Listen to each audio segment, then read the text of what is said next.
Apa kabarnya nih Mbak Lina? Masih jadi PNS? Alhamdulillah masih Pak. Pak Wawan gimana kabarnya hari ini? Alhamdulillah baik. Luar biasa ya pengabdian loyalitasnya dengan kinerjanya sebagai pegawai negeri sipil ini ya. Ya, memang kan kita sudah memilih jadi PNS Pak, jadi ya harus mengabdi dengan sepenuh hati gitu ya. Iya. Oke, Mbak Lina, kan sekarang zamannya media sosial. Masyarakat dikit-dikit kiblatnya media sosial.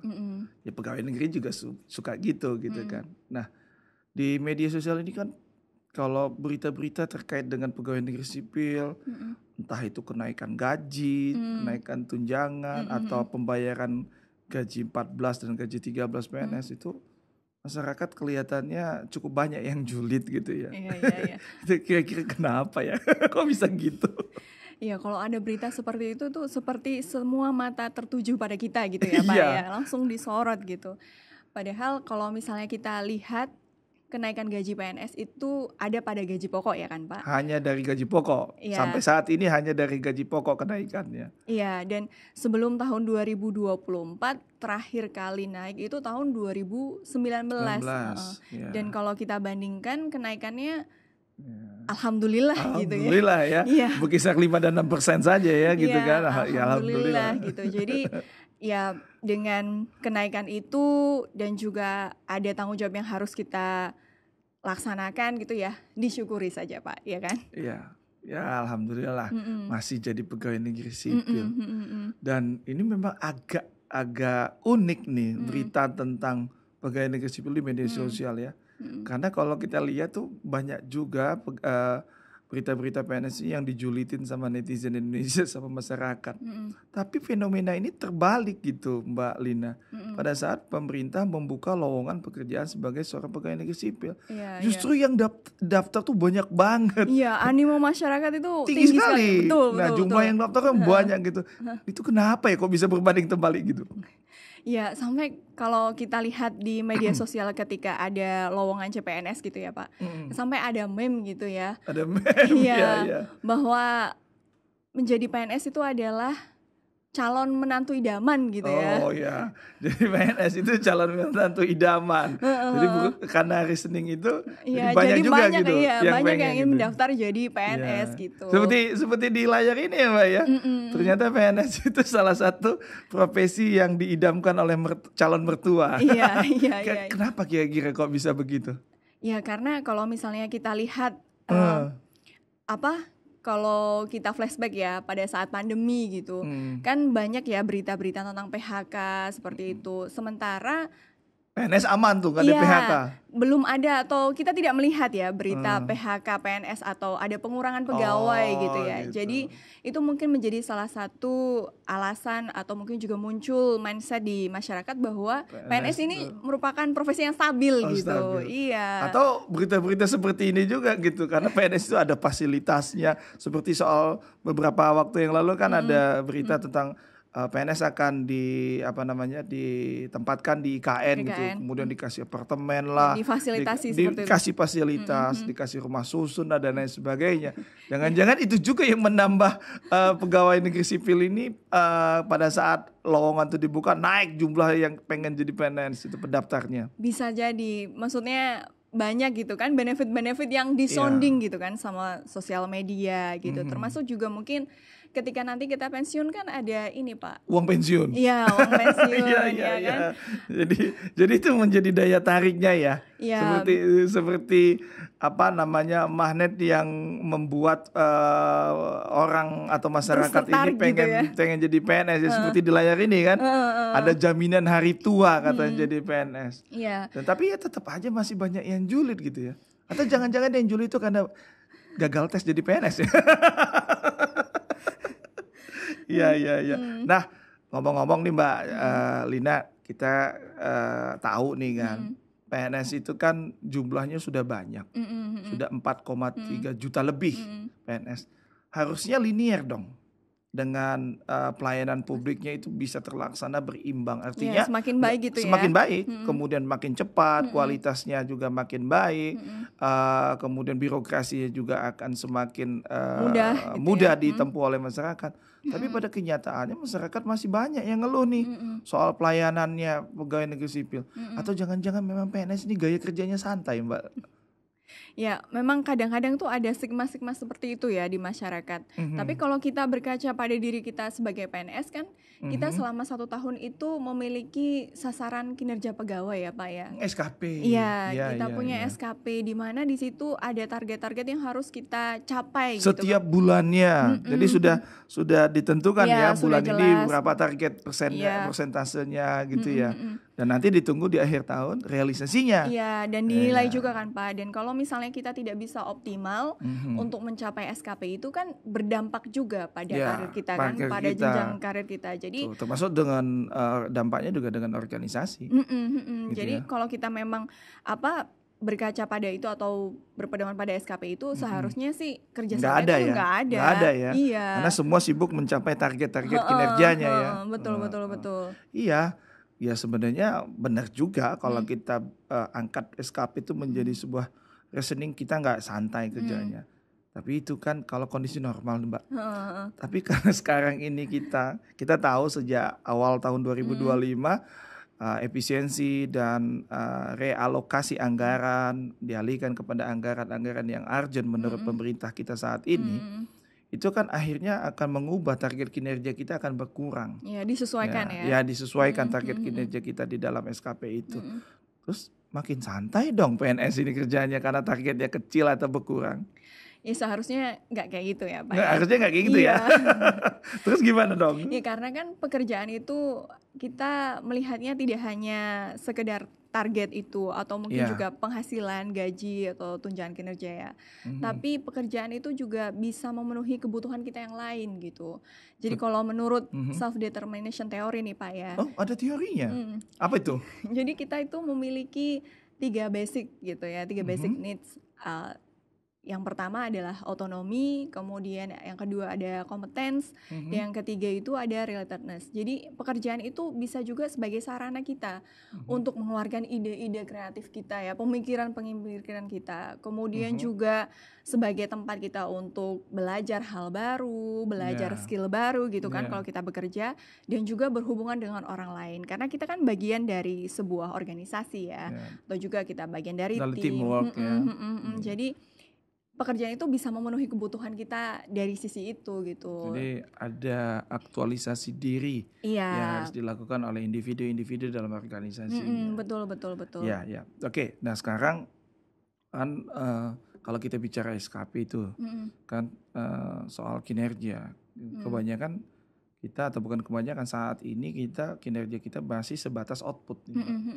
Sementara masyarakat itu teriak-teriak di media sosial. Pengen tahu sebenarnya kebermanfaatan seorang PNS secara langsung buat masyarakat tuh apa gitu ya. Sehingga ini akhirnya menjadi reasoning nih.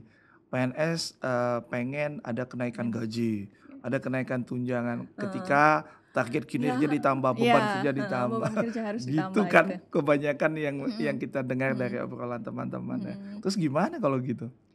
Ya memang kalau kita melihat supaya seseorang itu bisa semangat atau termotivasi, apalagi kepada para pegawai gitu ya, para PNS gitu. Tadi kan kita sudah menyinggung sedikit ya Pak tentang faktor intrinsik gitu ya, yang dari dalam gitu.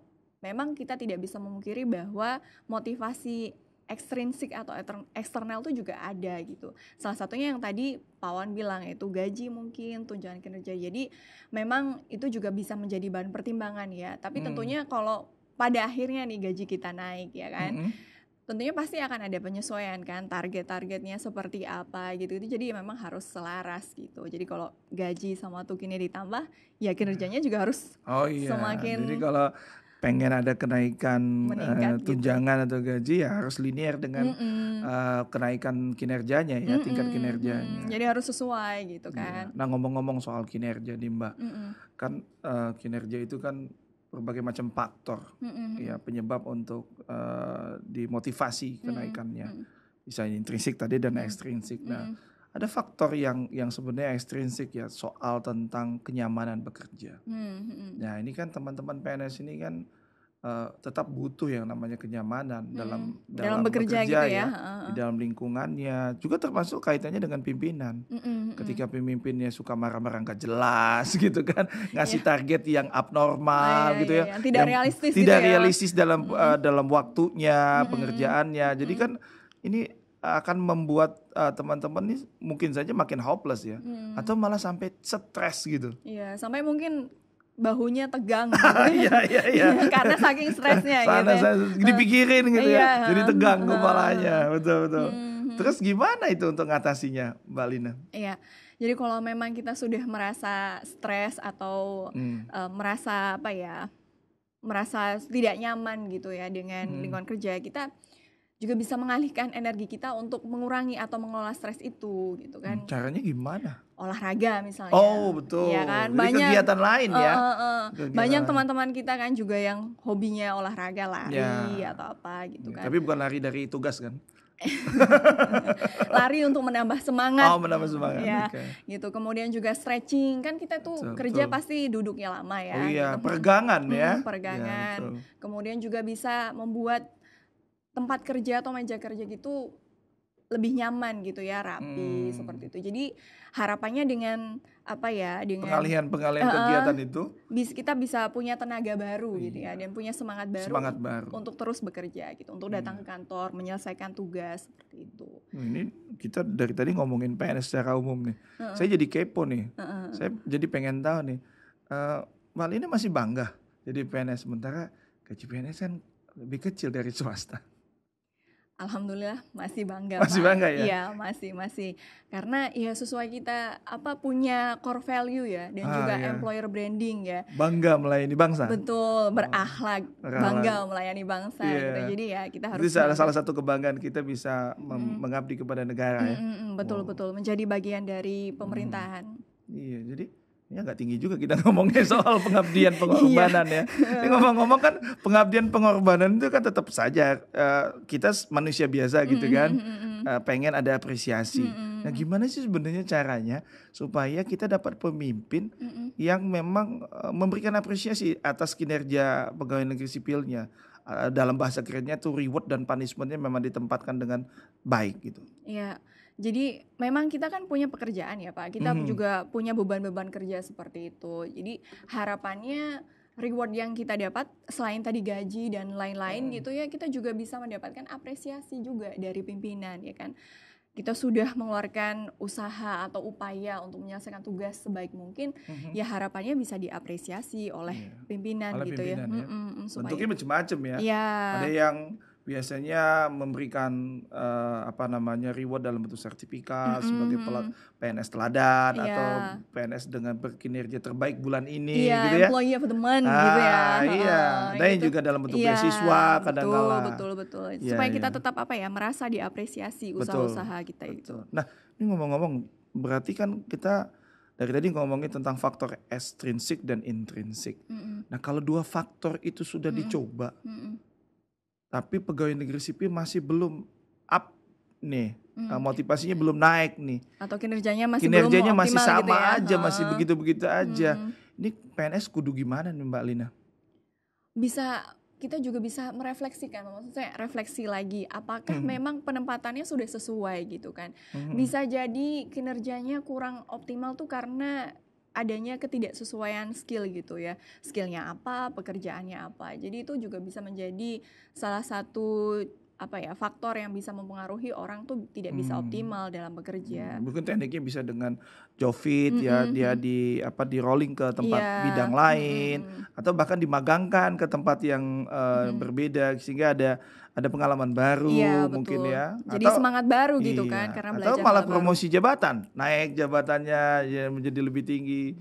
Jadi mungkin nanti bisa lebih implementatif ya buat mereka gitu. Karena kadang-kala kan kita butuh sesuatu yang nyata, gitu kan, bukan hanya sekedar ilusi motivasi yang sering kita dapat gitu ya. Nah ini mudah-mudahan apa yang tadi kita bicarakan bisa juga bermanfaat buat teman-teman kita yang nonton YouTube kita, dan mudah-mudahan teman-teman bisa terus menggali upaya-upaya yang bisa menciptakan kinerja dan motivasinya. Jadi semangatnya gitu ya bekerja. Dan mudah-mudahan ya organisasi atau instansi kita masing-masing benar-benar bisa memberikan motivasi yang real, bukan hanya sekedar ilusi motivasi. Iya, apresiasi yang nyata juga gitu. Betul, itu yang kita butuhkan saat ini. Oke, Mbak Carlina, terima kasih. Kita sudah ngobrol-ngobrol banyak nih tentang motivasi. Mungkin lain waktu kita bisa ngobrol-ngobrol hal yang lain. Terima kasih. Oke, terima kasih juga Pak Wawan. Jangan lupa bahagia ya, Jangan Pak lupa bahagia. Betul.